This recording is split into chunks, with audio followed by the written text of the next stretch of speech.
Well, good morning. Today, I've got a conversation I'm really looking forward to. I'm welcoming Lauren Panrucker. Now, she is a photographer, cinematographer, producer, and business owner. So, Lauren is the owner of Tide Productions, and she kicked that off in 2014. Now, Lauren has gone on to win a number of national and international awards for her video work. And in her role as a producer, Lauren has worked with brands including Disney, BHP, TEDtalk, and Hills Hoist, which I think is awesome. And now Lauren has a background in photography, and her passion is for Tide to tell honest, engaging stories through beautiful, thoughtful content. Now, this is also my little bit where I think Lauren is an exceptional producer, and she's an absolute legend. So, Lauren, welcome. It is so wonderful to have you here with me this morning. Thanks. I'm excited.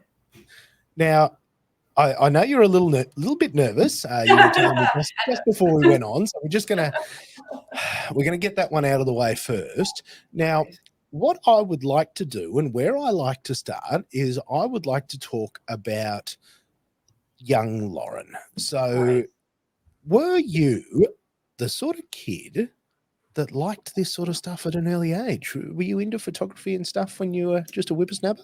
Oh, not really. Honestly, no. I was into acting hardcore. I was into like theatre and that kind of stuff, but not photography. We didn't even have a film class or course in our school.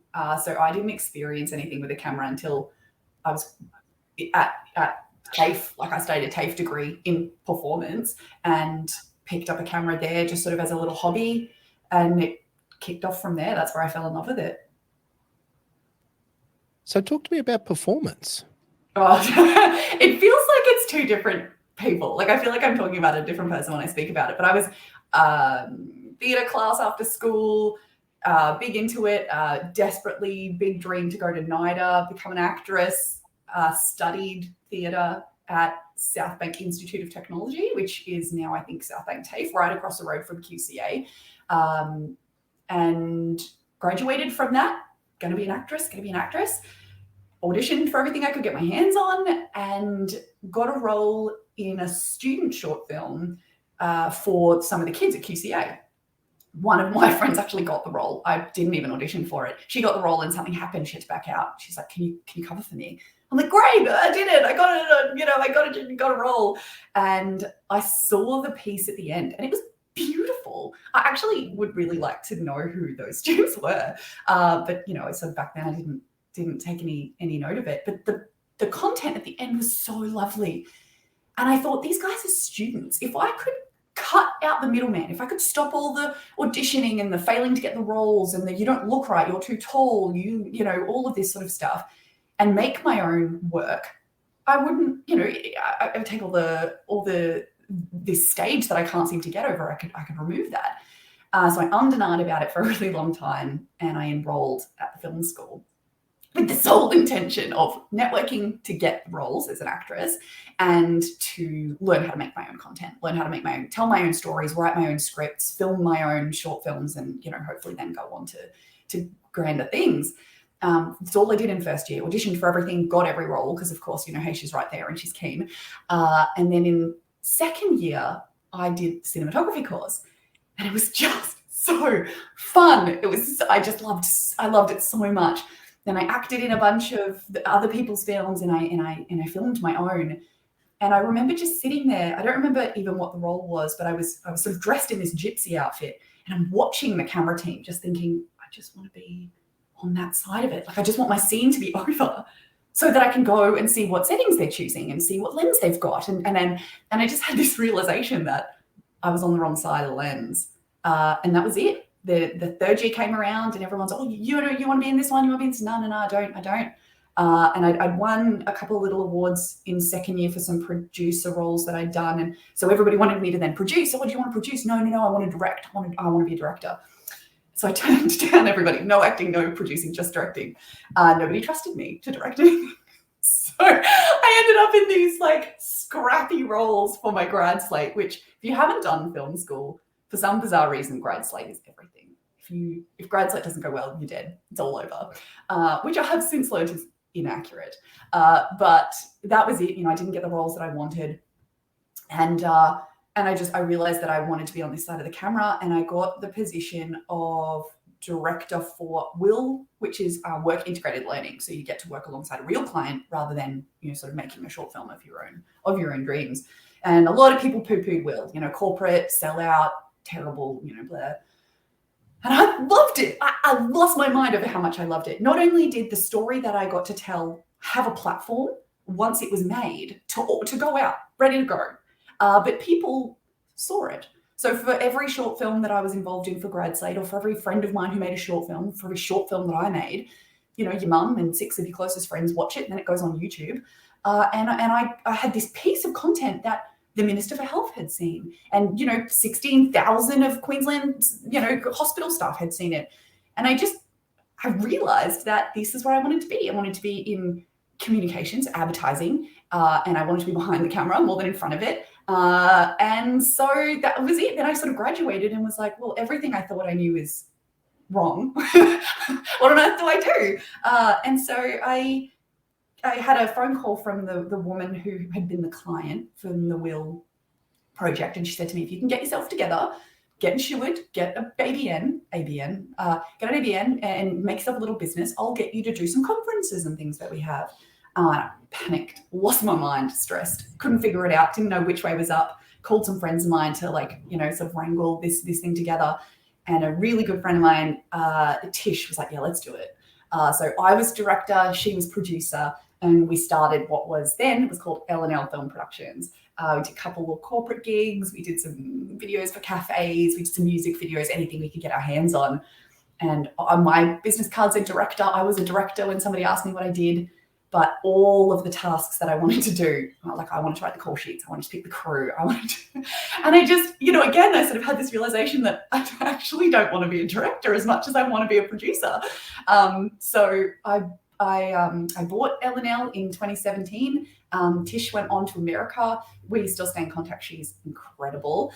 And I became producer of Tide Productions, and sort of, took however long that was from 2014 to when did I start uni? 2007 or 2008 to 2014 for me to realize actually what I wanted to do. But I figured it out and I love it every day of it. So that's pretty wild. And I believe that I didn't know the acting story. Yeah, I don't tell that one super freely. I'm delighted that we got that one out of you. Because I mean, I want to go back a little bit here. And I want to go back to that time in film school, because that was so was it, explain to me what the degree was. The film school degree? Yeah. Bachelor of Film and Screen Media from Griffith University. So the film school is a part of QCA. It's just a separated little building, beautiful little building that, you sort of be part of the QCA cohort. So. And you did that. And again, I'm just making sure I got my sequencing right here, because you were trying to do the acting, but then you went into that as a secondary, or you? So I graduated the acting degree, spent 6 months trying to get work, and then decided to enroll in the film school. So it was sort of one degree, pause, second degree straight away. Yeah. Gotcha. And see, this is amazing, and so many things make sense here as I think forward. Because I mean, like that, and this is something that you and I have seen firsthand. That acting world is brutal. Absolutely, it's insane. And I mean, to be able to stand in the stages that I dreamt of as a kid, in a different role, you still get that awe, and you still get that amazing feeling. So I remember the first time it was with you. We did, oh goodness, what show was it? The ballet. The Italian or the Russian ballet that came to Quebec? La Scala. Scala. I don't know how I forgot that word. So La Scala was massive, this massive troupe of content that we had to create. And I walked backstage through QPAC, through the green room, through the backstage hallways, and then he sort of takes us out onto the stage. He's like, so this is where the ballerinas will be, very, very blasé. And I'd come on, and I was a little bit in charge of creating the content. So everybody was sort of looking to me, and I just was having this insane moment of like, I can't believe I've made it here. I've made it to the backstage of QPAC, but just in such a different way. But still just as much joy, just as much, sort of pride and that like I made it. That was a really nice moment. Because QPAC was big. I remember calling my mum. I caught the train down because I just moved to Brisbane and caught the train into TAFE, first couple of classes or whatever. I said, Mum, it's right next door. It's next door to QPAC. Like I can audition for everything. And yeah. I think that's just incredible, though, that you started in acting and obviously went through, the brutal nature of that. But then to find yourself, looking at the camera teams and then somehow being drawn to that.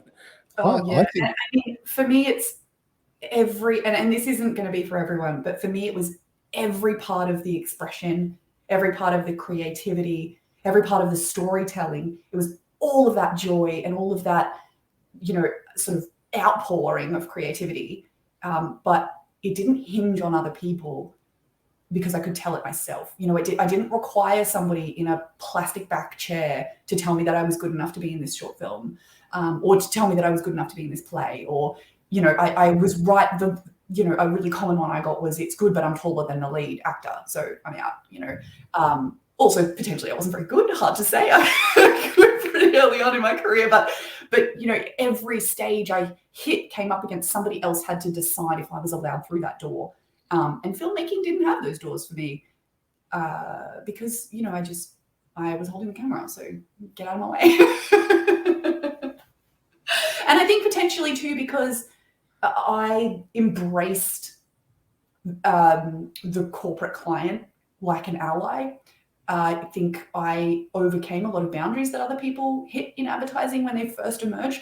I came out of film school, and the attitude was very much, you want to make features or you want to make short films, you want to tell real stories, and advertising is just a way to make money. It's a sellout. And I didn't feel that way at all.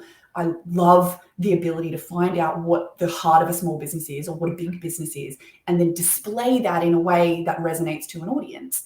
And so I would sit down with the client and I would say, tell me all about it. Tell me everything so that I can tell the story properly. And I think a lot of other people, or some other people maybe that those clients had encountered, hadn't trusted them to be a part of it. It'd been like, well, I know how to make films, so you just be quiet, silly corporate person with the money, get out of the way. And so I think a lot of those doors opened for me because I really welcomed them into the conversation and they enjoyed that. It's a fun process. So that's just maybe I'm making stuff up.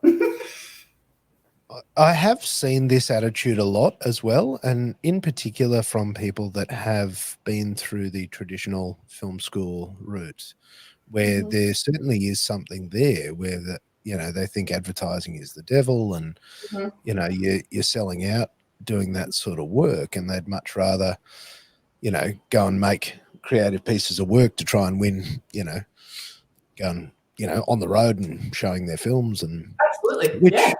I totally respect.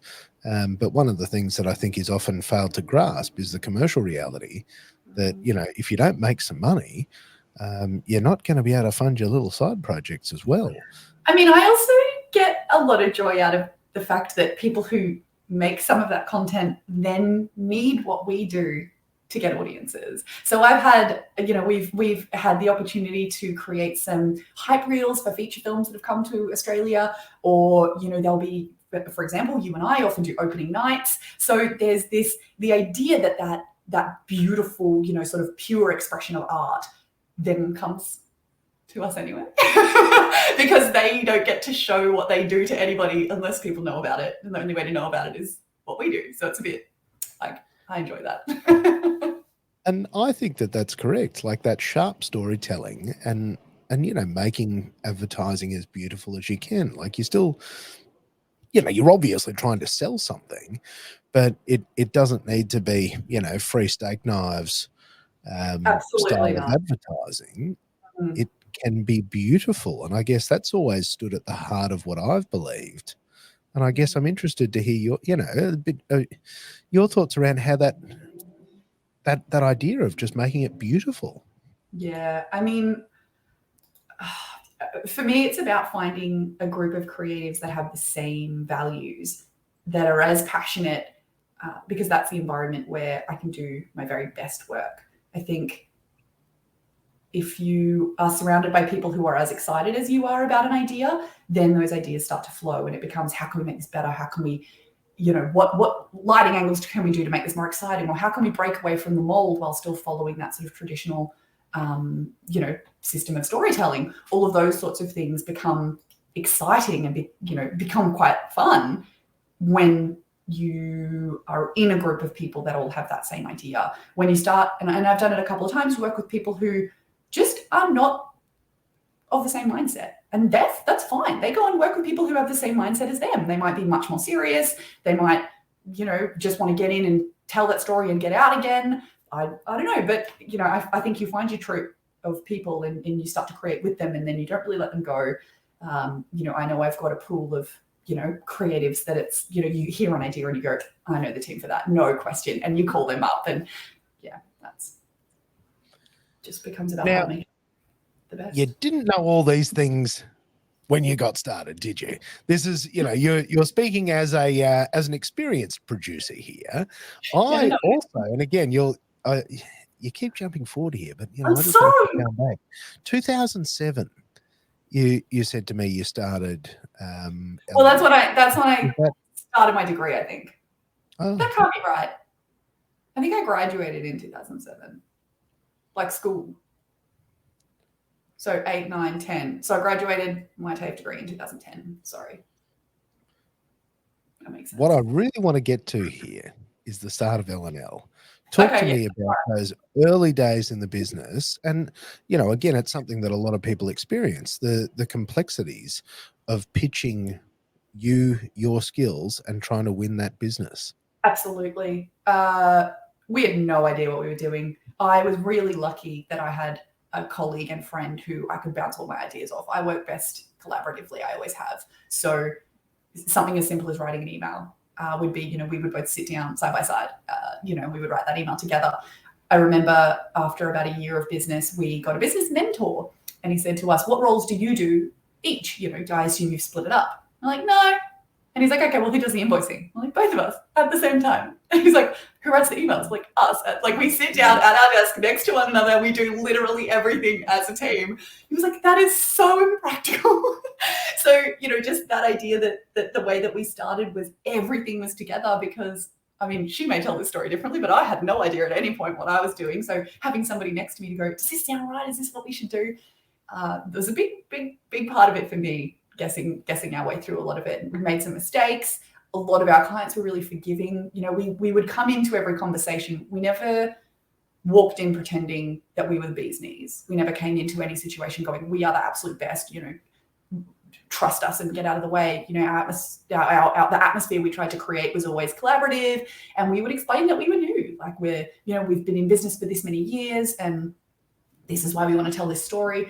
I think potentially that's why we were forgiven for some of the mistakes that we made, because people, they knew that we were new, and so they gave us another go. And we also never made a mistake and went, oh my goodness, so sorry, see you later. Like, we fixed it the best way we could, whether it meant a reshoot, whether it meant doing another edit, starting, whatever it was. The deal was, we promised we'd tell you a story. And we'll do it until everybody's happy, to an extent where it's reasonable.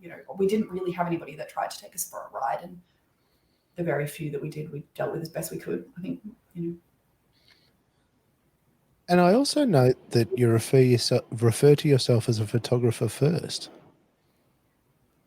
Yeah, I don't really know how it got in that order. I feel the most confident as a photographer, which is weird because it's the only thing I'm not professionally trained in.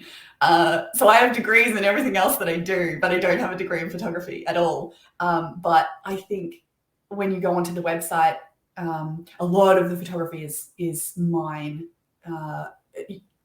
opposed to some creatives where we've done like big jobs. Say, for example, large scale commercials will get DOPs on board, whereas I'm holding a camera and I feel very, very safe. So as a producer, I think I have a little bit of imposter syndrome still. As a DOP, I certainly do. I am a cinematographer as far as I absolutely love it, and I do it a lot. But I've not won any awards for my cinematography, and I still have a lot to learn, to be as good as some of the boys that I get to work with, or some of the guys and girls that I get to work with. But photography for me has always been a little bit unapologetic. I think because I'm not trained in it, I'm a bit like, well, this is a photo I took and people seem to like them. So I don't know. I don't know that comes first deliberately. It makes sense, though. It sounds like it's your most creative form of expression. Yeah. And people always, maybe because of the way a draft process works for content, people question the photography less. So you give them a photo and they go, it's beautiful, I love it. And you're like, wow, thanks. Whereas with a video, there's always something you can change. There's always something that needs to be updated. They've always just updated their logo. Their font's different. There's this process where you have to sort of trudge through the thick of it to get to the final product, and then you hand it over. Where it's very rare with a photograph that same process happens. Usually you just go, here are the photos. And they're like, wow, spirit fingers, and it's done.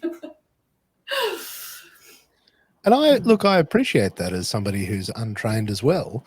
I think that part of the nice thing is that there's no rules. When you don't have any professional training, there's no inbuilt mindset of what's right and what's wrong and what's the correct way. You just do stuff that you like, and if it resonates with other people, then that's good.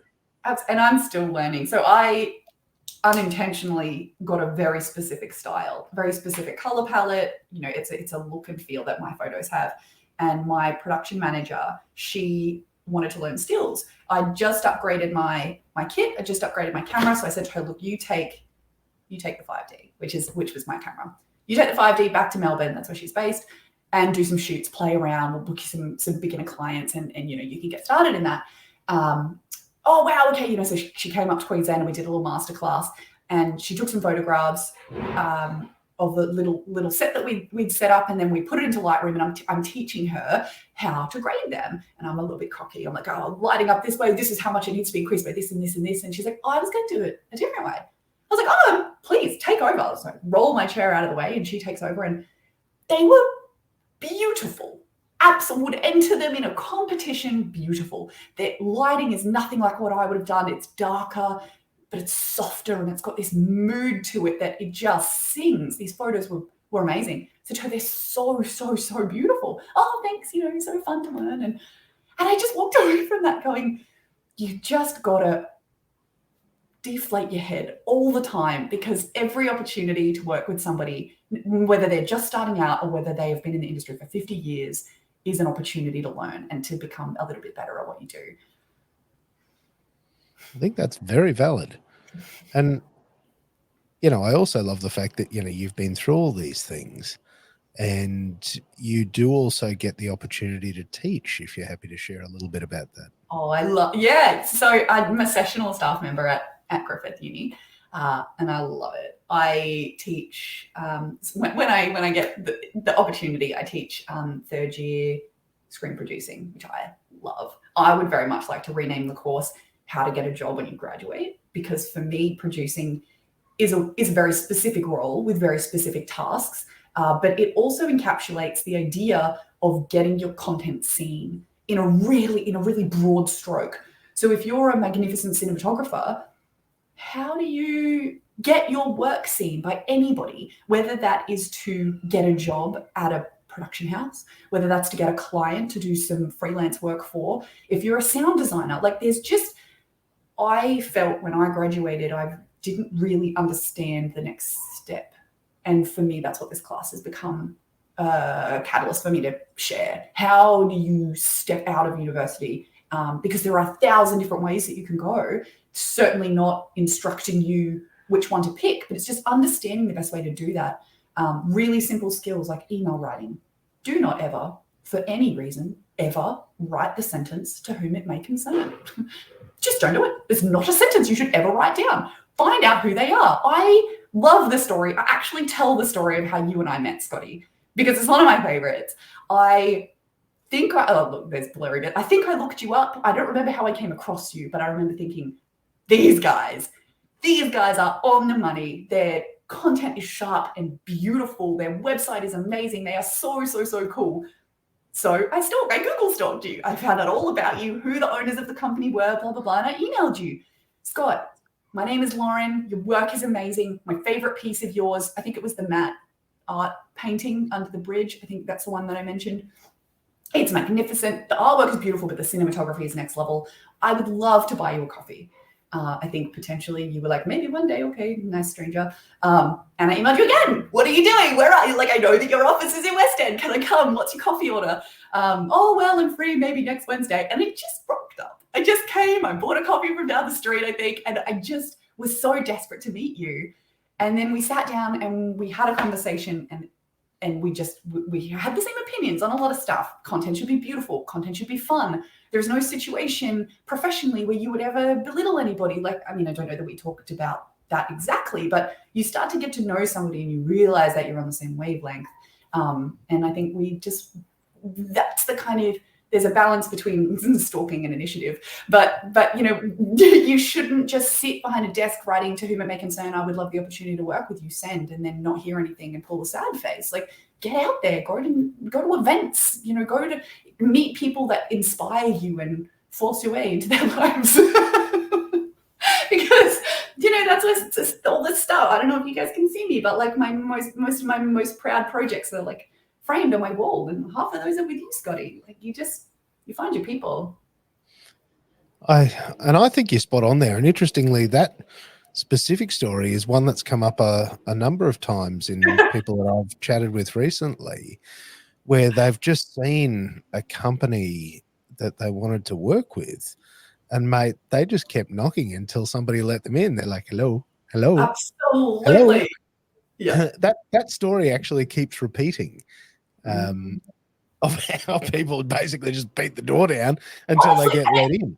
I mean, it happens now. People email me, hello, Lauren, I would like the opportunity. And you don't have anything on slate. And so you just write, thank you for your email. I'll keep you in mind. And it sounds really rude, but you don't, because you just forget. So then when a project comes up and you need to crew it, they don't pop into your head unless they wrote something really, really memorable, which they almost never do. And so it's the person that then emails again. I'm just touching base. This is my latest piece of work. I saw you posted the newest, whatever, working with LG. That's so exciting. Like, whatever it is that, because they're following me on social.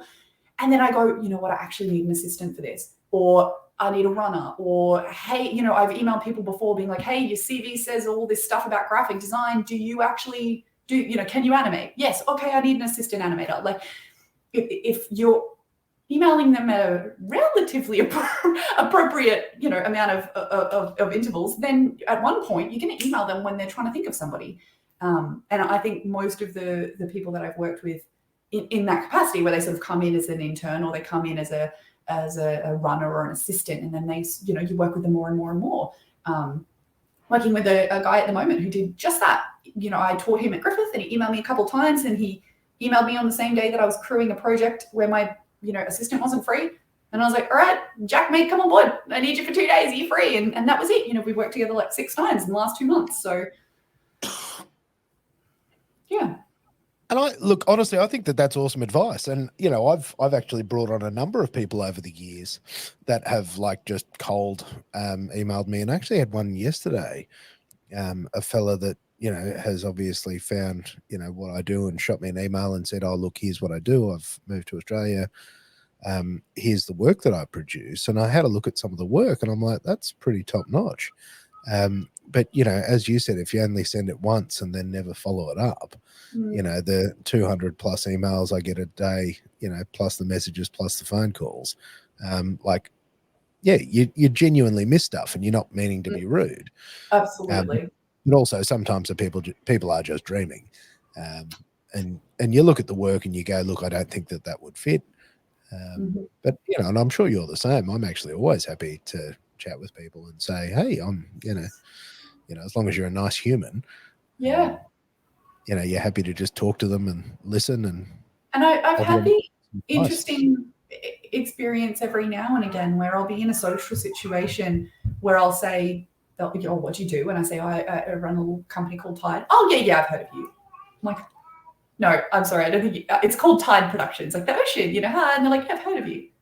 I'm like, how? And it turns out that, they, heard about you in some grapevine and they emailed you, and the fact that you replied with a kind, whether you work together or not, I think being a genuine person is a big part of it, because there's a lot of I'm too busy that can be in the higher ups, I guess. I don't know how you'd phrase it, of this industry. Like, once you get too busy, you're just too busy for any of that. And that culture can sometimes appear in agency. We do a lot of agency work, and you'll find these people very like, oh, well, you're just I guess a laborer in a way. You're a camera operator, you're wielding my dream.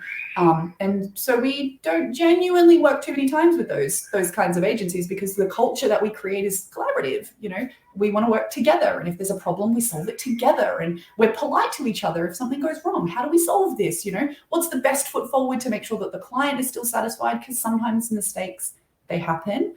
And you, more than anybody else that I've ever worked with, was my role model for how to set that up, because I never experienced in all of my time at TPR, I mean, if it's not clear in this podcast yet, we work together a lot. All of my time in TPR, there was never a situation where there was a mistake made and you threw it at my feet and went, fix this. It was always come together. How do we solve this? If it was a meeting, if it was a conversation, if it was an email, it was a team effort straight away. And there was never this like stress around the fact that I had made the error. It was like, the error's been made. The problem has happened. How do we move forward? And it was that, for me, was like, that is exactly how I want to be as a leader. That's exactly the kind of culture that I want to invest in.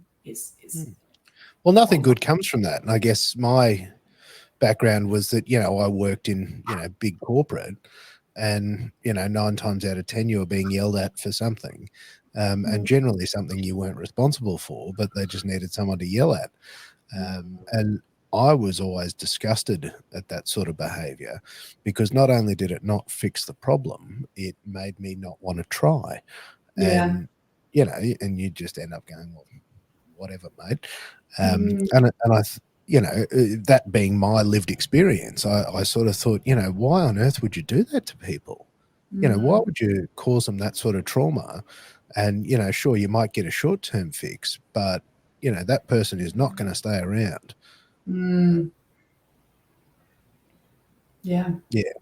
But look, I think it's also worth dancing in here, because when you and I met, and I do think that this is worth discussing, I thought it was actually very serendipitous, because, we had similar but opposite problems, where we had, no film experience. We had no access into the film world, and we were just a bunch of cowboys just making stuff our way. Because I just, I didn't know what the right way was. And, my main man, Phil, he also self-taught, didn't know, and we're just like, that's cool. We should do that. And, if we can make it awesome, then that's even better. But what we didn't know is much the same as the two of you sitting down and, sending your emails and invoices together. We didn't know how to like crew stuff, or how to be bigger than like just the two of us. And we actually needed somebody with your skills and expertise to actually help us to grow. And I don't think that we would have had the opportunity to do the big things that we've gone on to do if we hadn't have met you. Well, that's nice. So that's pretty wild. Because this is, I'd really like for you to share, I guess, the experience from your side, because we've done some pretty cool things together. And I guess your experience as a producer, and before we dance too far down here, how would you explain a producer to somebody? I heard a really beautiful explanation for a music producer once that I think resonates with how I see my role, which was, a producer holds, what did he say? It's from my very favorite documentary, which is Sound City. He says a producer holds a glass over the bat phone or something. Basically what he's saying is he creates an environment where the creatives get to do all of their magic, and he protects them from the outside world while they make it. And then he sort of picks the lid off and he reveals it. So I think one part of my job that I absolutely love is the collection of crew together, choosing the right people for this job. That's, I think, a really big part of my role is, so the client will come in and say, this is what I need. And I go, visually, I understand what that person, you know, who could do that the best.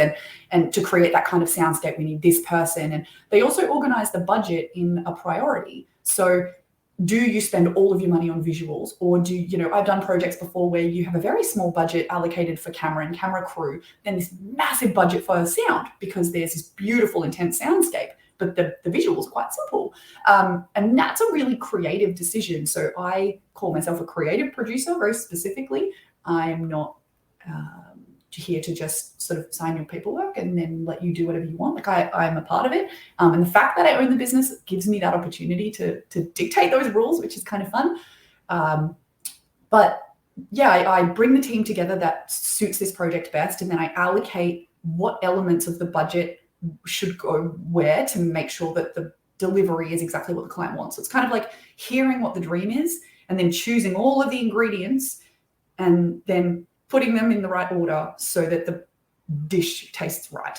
And I think that role is sometimes overlooked because, I mean, often a director is involved in, you know, making the piece come together, but picking the director, you know, and making sure that the camera guy and the director work together well, like that's quite a fun part of what I do. And I would say conception to delivery is you know, what ties my role together to make sure that everything goes well.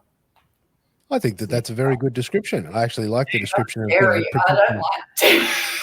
like to describe it. No, but to allow them to do their very best, because I think that that's important to, you know, put some framework around that. As I ask you, what was it like to start directing commercials and shorts for the Walt Disney Company and their theatrical?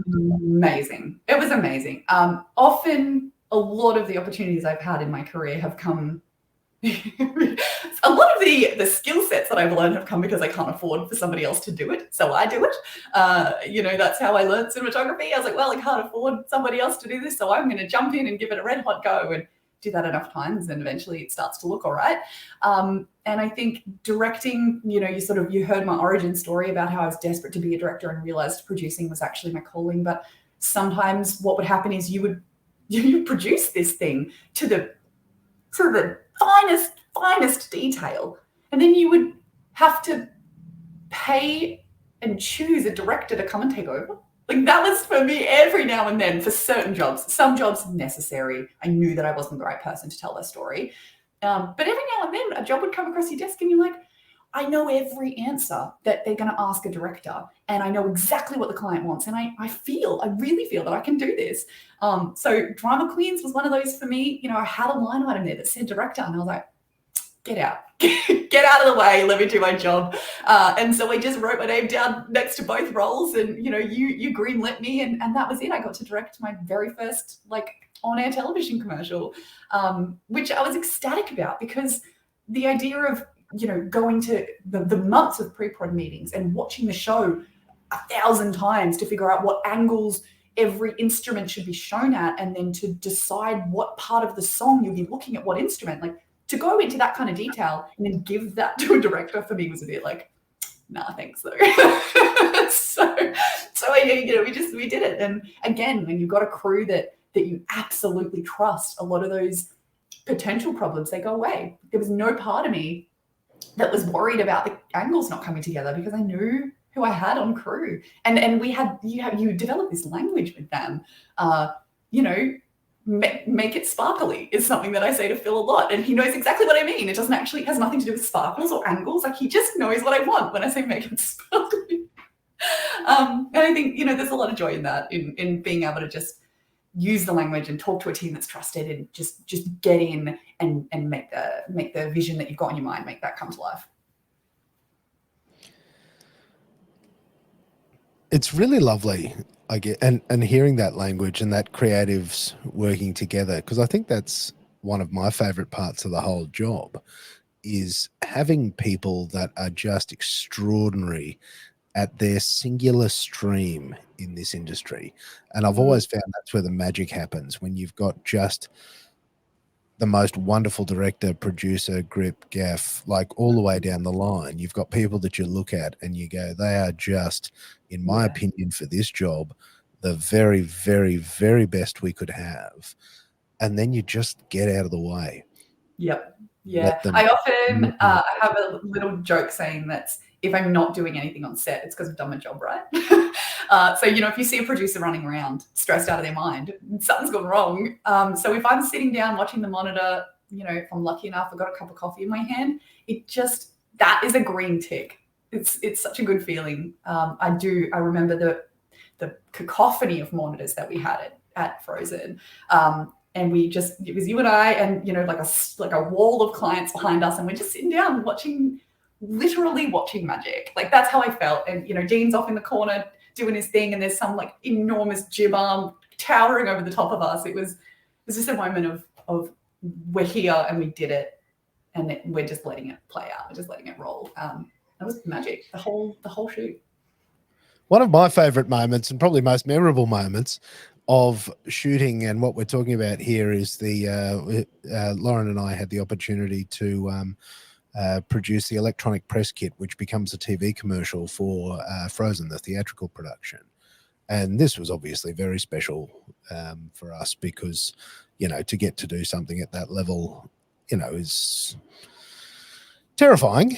When they say, righto, you ragtag bunch of misfits, this is on you. Don't cock it up.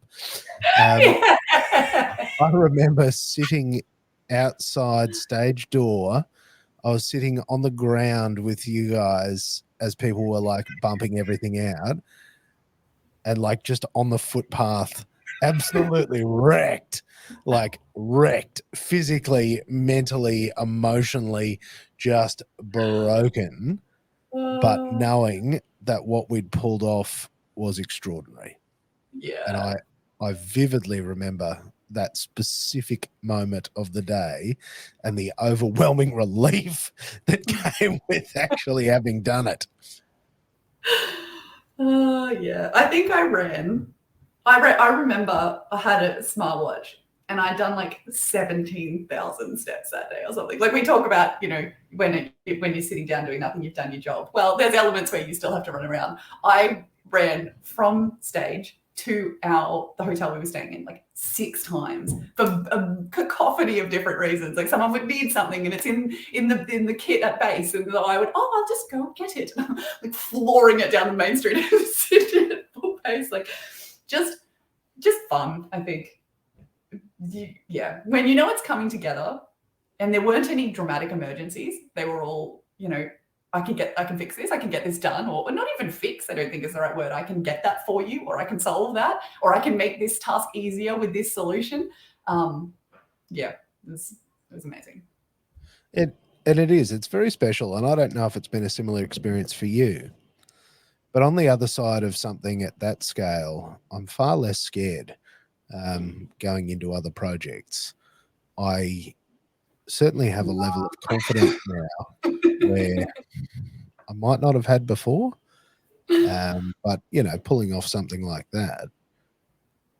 Do you know what? I don't know that I have any less fear going into any role, but I find my clients are much easier to deal with because they have this unwavering trust in me, which I just get to enjoy the benefits of. I don't have anything to do with. So, for example, every time I do a massive job, or if I am lucky enough to win an award of some kind, that information goes out. And then, I mean, a very small example is I'm doing a photo shoot next week, which I'm really excited about.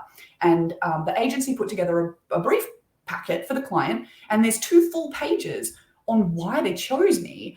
And I'm sort of scrolling in my head thinking, they must have written this before they picked me and then just slotted photos of mine in. Like, and then I'm reading it, I'm like, no, this is really specific to my style. Like, they've they mention things that I've done and awards that I've won, and they've picked photographs that perfectly represent the style that the client wanted. So I'm flicking through it and like, oh, gee, it's lucky that I've got some photos that look like what the client wants.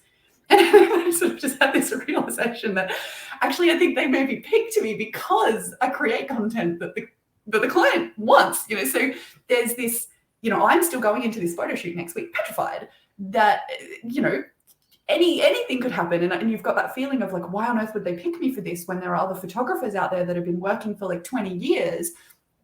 But then you look at the brief packet that the client got originally, and you look at my work and you're like, they marry. So I didn't necessarily have anything to do with that confidence, but like she literally emailed me and said, are you available on the 24th? Are you available? And I went, yes. She was like, fantastic, I'm booking you in. That was it. I didn't have to sell, whereas a couple of years ago it was, hello, my name is this. Can you prove what you've done? Do you have any other examples? Do you have any testimonials? Can I meet you face to face? Like, you have to vet every element of your business and professional personality. Business and personal personality. Are you going to gel with them? Are you polite? Are you punctual? Are you professional? And then can you do the work? What camera do you have? Like, the amount of times that I used to have in my emails a gear list, because I would just copy and paste it when people said, can you explain what you use? Because they were vetting that I wasn't like, I shoot on a Canon, to shoot and still. It's got a funny little flash up the top. I love it. Like, they wanted to see that I had real gear. And I just don't know when that stopped. But I think it had a lot to do with the projects. People would see these and go, well, I don't have to ask, because if she made this, she must know what she's doing, which is kind of nice. But I'm still very scared. They're not. I hadn't realized that. And actually, you verbalized something that I don't think I'd actually noticed, is that, people don't ask that anymore, do they? No. Like, all that I would say in percentages, in the first 2 years of my career, I spent 70% of my time justifying that I could do the job. By my 4th year, it was probably 40% of my time. And then the rest of it was in post getting it perfect. So I would, spend a little bit of time justifying, and then we would film it. And then post would be this massive process. And just in the last couple of years, as we're just coming up, nearly close to 10 years, as Tide is getting that age, I'm finding it's almost no time justifying. It's a little bit of time conceptualizing. So we get to, they don't come to us anymore and they say, we want this very specific thing. Can you do it? They come to us now and they say, we need to, so an example one that I'm working on at the moment that I'm really excited about is, we want to show that our hot sauce is the best. Part of the reason I'm excited about this is because it is the best hot sauce I've ever tasted. Like, I live for this stuff now. We have like 7 bottles in my fridge at home, because it just is, so to be able to work with something that you're like, I genuinely believe that this is the best hot sauce on the planet. How do we tell this story? And the only question I said to him, do you want to be funny or do you want to be serious? And he went, let's be funny. And that was the brief that I had, was my hot sauce, let's be funny. And I got to make every other creative decision. Well, we're in the process of making every other creative decision. And, we have had a couple of meetings where the clients brought on some magnificent ideas that we're definitely taking on board. And then we'll film, which will take a day. And then we'll edit, which will take a couple of days. But I know exactly what it's going to look like. And I feel like I can see a lot of the red flags that could pop up, and I can stop them. Something as simple and easy as, we're going to need a picture of the hot sauce for the end.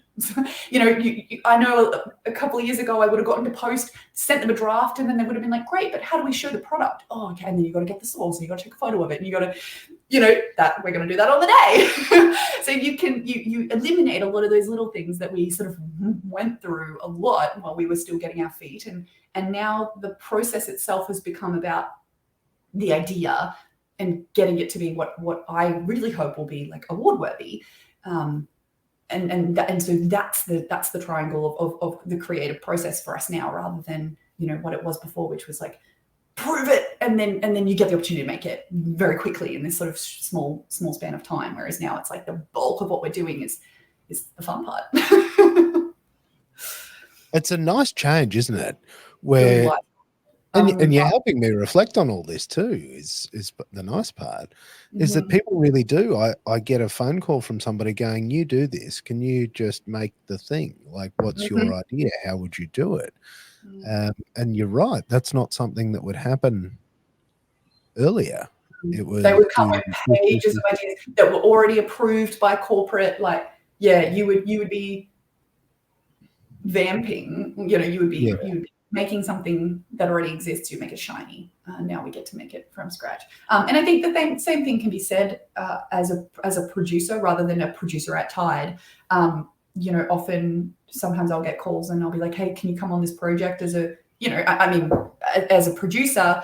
And I'll go, oh, sure, do you want me to send you some? No. And I'm like, oh, okay. When I was lucky enough to work on Carlisle, I was suggested by Tish, who I'd run L&L with, to the director, and he sort of called me up and he was like, are you free? Are you keen? And I talked about the idea, and I said to him, give me a day or two to put together all of my, I guess, like my proof of who I am. Let me show you everything I've ever made so that you can see if you like me. And I was ready to basically go on a job interview. I was ready to go on a job interview for this role. And he went, no, you've got it. I was like, I'm sorry? And he doesn't give you free, it's yours. The role is yours. Like, Tish says you're on it. And I was like, it's you. And, that was one of the first experiences of just, he looked at my work. Somebody who he trusted very, very much had said that I could do it. And I did it. And it was wonderful. It was one of the best jobs. And that one won an award as well, didn't it? Yeah, we won a couple actually. Yeah. It's pretty wild. And I mean, out of some of the work that you've done, I mean, what's really stood out to you over the years? What are the ones that have really made your heart sing? Oh, Motto. I love Motto was so fun. The agency was fun. The client was fun. They said to us, how do we make this dish? How do we make this sandwich seem like the best, most exciting sandwich in the whole world? And we had these really creative, these really silly problems that we had to overcome. So one of the silly problems was that we wanted to film in a beautiful restaurant, and we had access to this very beautiful restaurant. But this very beautiful restaurant had its own branding everywhere. Of course it did, because it's a restaurant, right? So there's these restaurants, embossed things in the glass everywhere on the windows, and it's on all the chairs, and and the client was like, this is the kitchen you can use. And we're like, oh my gosh, it's flippity flop and beautiful. And they're like, don't you dare show that logo, not a single anywhere. And we're like, but logo is everywhere. So we spent like an entire day in this room just trying to pick an angle of this grill plate that didn't show a logo. Like, I just had so much fun because I felt really trusted. We came up with the idea, and I would sort of say, this is one way that we could tell this story. Oh, great, yeah. And I remember pitching 2 ideas and him saying, well, which is your favorite? And I was like, I have literally never been asked that before. I was like, without a doubt, it's this one. He was like, great. He picked the first one up and threw it over. He was like, that's out of the way. If she likes this one, we'll do this one. And that trust was really exciting. Carlisle, obviously, massive highlight. So beautiful, such an incredible team. To be trusted to tell a story that lovely was just remarkable. To be able to work with some of the best in Brisbane, and to be able to pull them together and sort of call up and go, hi, I'm Lauren, I want to bring you on this job. Oh, great, and you're treated as, I guess you'd say, any other producer, rather than, I felt like I was this little uni student being like, can I play? Disney, remarkable drama queens. Drama queens was so fun. They were so humble. And, they were like, we've got this little show and we play some drums, and then you watch it and you're like, this is unbelievable. I can't believe I get to film this. And I just wanted to tell everybody that I knew, go and see this show. So to be able to work directly with those guys, I think sometimes in these big projects, it's like you talk to them, who talk to them, who talk to them, and there's this, one of the bigger clients that I have at the moment, there's 6 people that I have to communicate through to get to the person that answers my question. And there's drama queen didn't have that. It was like, hi, I'm the director. You shake, as in the director of the show, and you get to shake his hand, and he's like, here's my phone number, and you're like, what is happening? It's just amazing. It's come a long way from the girl that was told no for acting, hasn't it? But, I mean, the very first thing we ever filmed at L&L was a coffee shop down in my house. I said to him, we want to have business meetings and we can't afford to buy these people coffee. But there's this moment at the end of every meeting where somebody pays the bill, and it's a power play, right? Does the client pay the bill, or do you, And I said to him, I'll do your video if you give me a ticket of coffees so I just go, oh, it's sticking on our tab. And he was like, absolutely. So he did like Saturday morning events. I went down and I filmed the events with like DJs and coffee and just people having fun. And so I just filmed this little reel for them, and they put it all over their Facebook page, and he paid me in 50 cups of coffee. So every time I had a business meeting, I would take them to this coffee shop, which sadly he's moved on to other things now. It's not open anymore. But we would sit down at this table that was kind of like my table, and we'd talk about their idea, and then at the end I'd be like, thank you so much for your time. And it's that moment I go, coffee's on us. I would look at him and be like, and he'd give me a little wink, and like just those funny little things where you think that was the first one, and now we've just had the opportunity to make some beautiful stuff. See, that's magic, and that's good hustle too. That's stuff that if your film students are listening to this, and they should be, that's the sort of hustle it takes, because nobody's going to give it to you. And I really do think that is a misconception that people do. They look at their own work, and they might be very pleased with what they produce, but once you get out the other side, nobody cares. And you have got to work, and you have got to come up with very creative solutions, particularly when you're starting from scratch, for sweet little moves like that, like the coffee shop hustle. I mean, that's a cracker. That's a great story. Yeah. And I think too, if you treat every single job, like I really don't believe that the excuse should ever be, oh, we had a very small budget. Now, I am absolutely not saying work for free. And I'm absolutely not saying that you should like spend all of your money and hire the most epic cameras for every shoot. That's not what this is about. Put your best foot forward. Create an idea that fits in that budget scope. But like you said, think of a creative solution that makes it entertaining or interesting or beautiful in a way that doesn't cost an enormous amount of money. Don't dream big and then do an average job because you didn't have the budget to sustain your idea. But if the budget's small, create a sweet little heartfelt, easy to make, easy to contain story, and then do the best job that you can, because somebody is going to see that and go, gee, that's well made. And then for me, it was all word of mouth. Like somebody would see something that I'd made or talk to somebody who I'd worked with, or a very common one is, Wendy from this company asks Jenny from that company who did their videos, and Jenny's like, oh, I'll go see the girls at Tide, and that it was snowball. Whereas if that's such a small budget, I don't really know what we can do. We'll do a talking head, and I guess that's all you can have. If that's boring, and then Wendy's unsatisfied, she's not going to recommend you to Jenny. This analogy is getting weird, but you know what I mean. Do the absolute best that you can with what you've got. Dream an appropriate size, but put all your energy into it. And then it'll snowball, and people will start to trust you with more and more bigger and better ideas, until eventually somebody does a blurb about you and says that you work for Disney. But I mean, that's exactly how it starts. And I mean, that story, anyone you speak to that's done things in this industry, it's the same. You have got to grind it out, and you've got to earn a place. And, you do that by turning up, with no ego, and just loving your job, and not getting too obsessed about the camera package. And because I also see that a lot, where they're like, oh, well, you can't when you can. I love need to shoot this on an Alexa with anamorphics, but then we have no budget for sound or lighting. But we've got the camera, that'll carry us through. You're like, mate, it won't. You actually would have been better to shoot it on your mobile phone, and then like get the dudes with the best grip truck in Brisbane light it for you, and then shoot it with your phone, and it'll actually, and good soundy there, so it looks and sounds, and it'll actually probably be a better piece of work than your big camera with anamorphics on it that is with no sound and terrible light. And I honestly don't think that that's something that gets through enough. And, when you talk about, responsible allocation of budget, to go, how can we squeeze this to, again, make something beautiful, that being the end goal.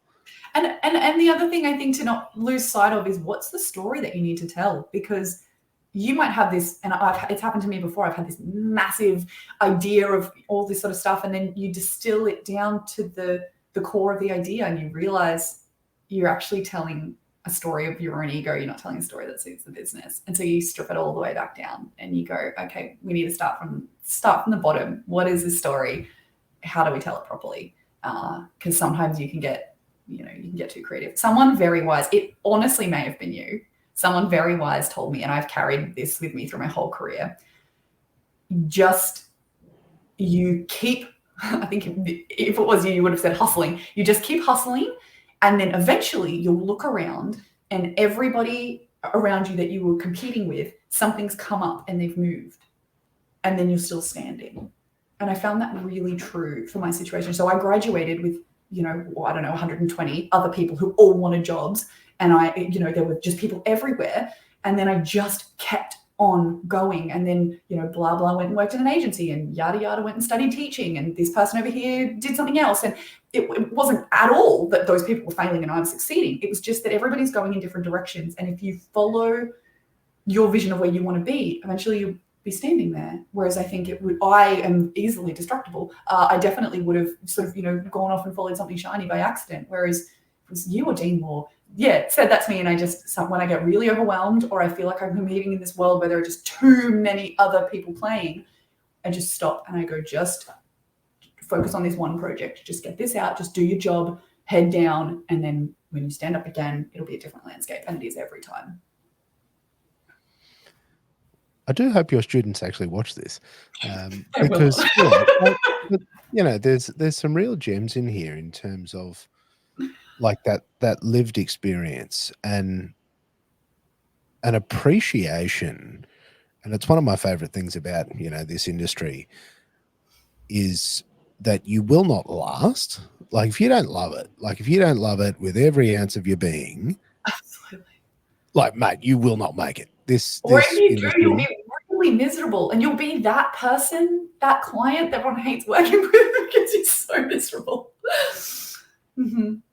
Yeah. And unfortunately you do come across those. And I, came across a few of those in broadcast in particular, where, I could never understand that. I'm like, mate, you're shooting for a living. Like, why do you hate it so much? Like, you're not supposed, like, look at what you get to do. This is awesome. And I've always found that to be deeply sad. And I've sort of always said to myself, like, if there comes a day that I don't enjoy it, I'll stop doing it. But I don't know about you, but I love it more than I ever have before. Same. And it's the capacity each time somebody reaches out to you and goes, oh, hey, I've got this thing. Could you have a look at it? And then that cumulative experience that you've got behind you, and that beautiful network of wonderful humans that you've done, crazy stuff with. And as you said, you go, oh, I know exactly.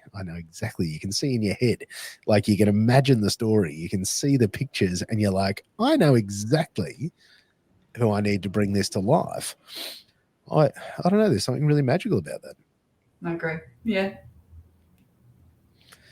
Oh, Lauren, this has actually really been a lot of fun. Is there anything that you'd, for somebody that perhaps wanted to be a producer, wanted to run their own production company, we've covered a lot of it. What would your advice be to them? One of the really valuable things I found while I was learning was mentorship.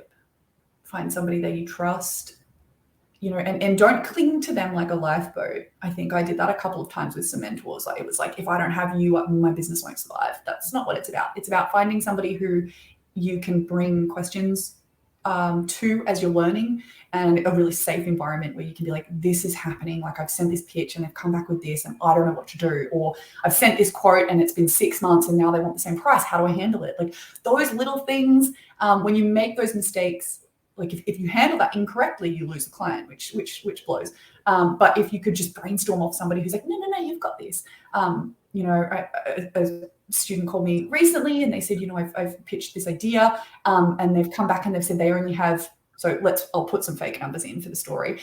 You know, I pitched $3,000 and they've come back and they've said they only have 2. Do I just email back and say, yeah, okay? I was like, absolutely not. No, you redefine the idea, take away a camera, figure out a way to make it $2,000 for you. Like redesign the story so that it fits inside this new budget, and then say to them, happy to do it for 2. This is what you will get instead, or this is what the sacrifice of that $1,000 represents inside our story.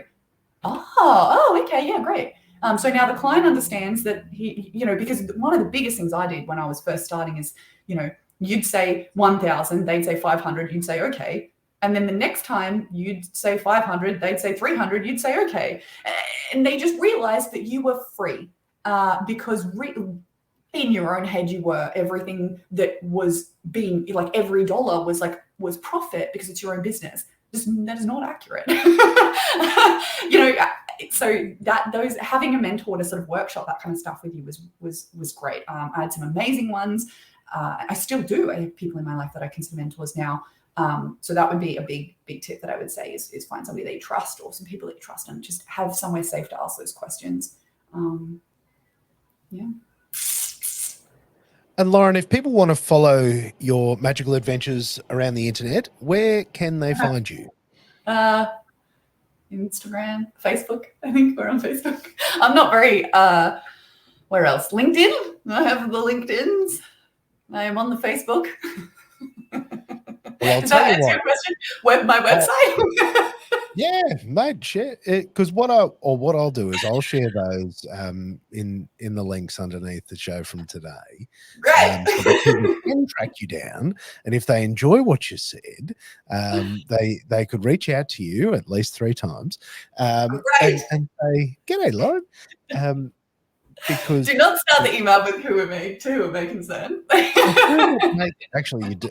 I'm actually in future. I'm going to email you to whom it may concern.